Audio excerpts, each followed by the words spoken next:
English expressions for thoughts and beliefs.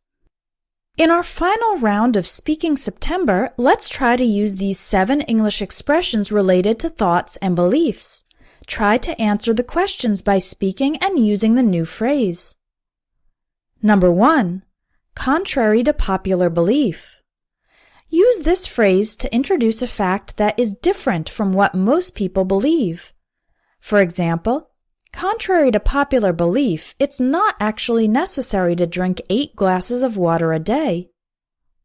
Now, you say something that is true but different from general opinion, using the phrase contrary to popular belief.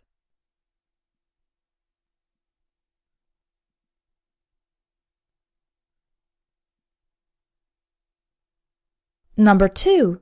It boggles my mind. If something boggles your mind, it means it is really amazing and overwhelming. Depending on how it is used, it can also mean confusing. Another way to express this is to say something is mind-boggling. For example, when I think about the fact that 3 million people have visited my website, it boggles my mind. This means I find it amazing. There's a mind-boggling number of different programs and prices. I have no idea what to choose. In this context, mind-boggling means confusing. Now it's your turn. Say one thing that boggles your mind.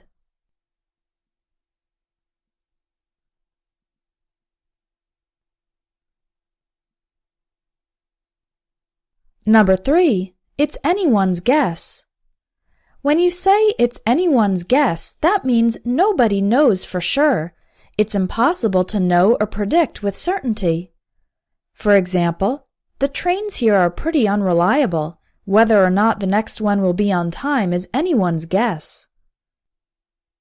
Say one thing that is anyone's guess.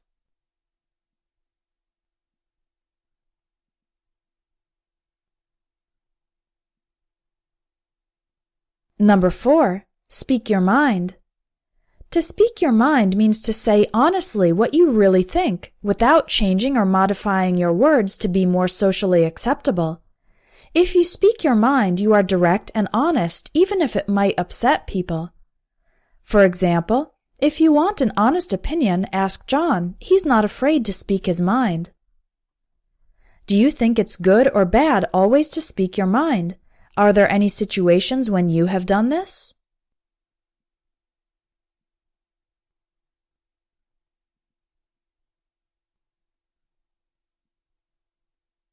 Number 5. Resign yourself to. To resign yourself to something means to reluctantly accept and tolerate it, even though you don't want to. This expression is often followed by the ing form or by the fact that. For example, it was raining, so we resigned ourselves to playing card games all afternoon.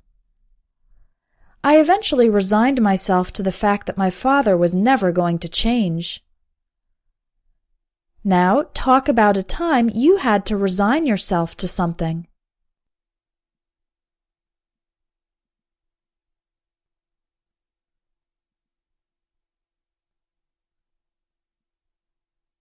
Number 6. Lost in thought. Being lost in thought means you are thinking deeply or concentrating strongly on something, and as a result, you are not very aware of what's going on around you. For example, I asked her a question, but she was lost in thought and didn't reply right away. The last time you were lost in thought, what were you thinking about?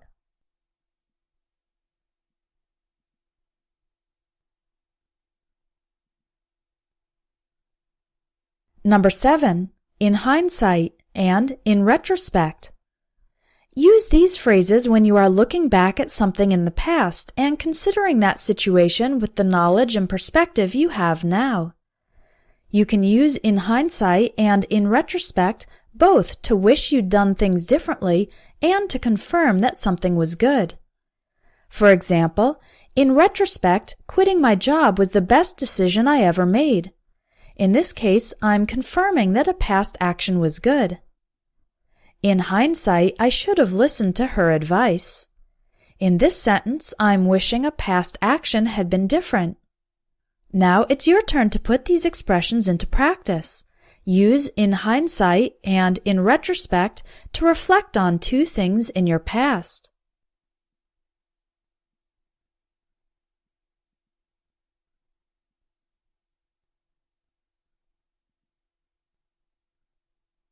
Make sure to check out September's special offer, the Everyday English Speaking course from Espresso English, plus 100 quick conversation lessons from Ello.org.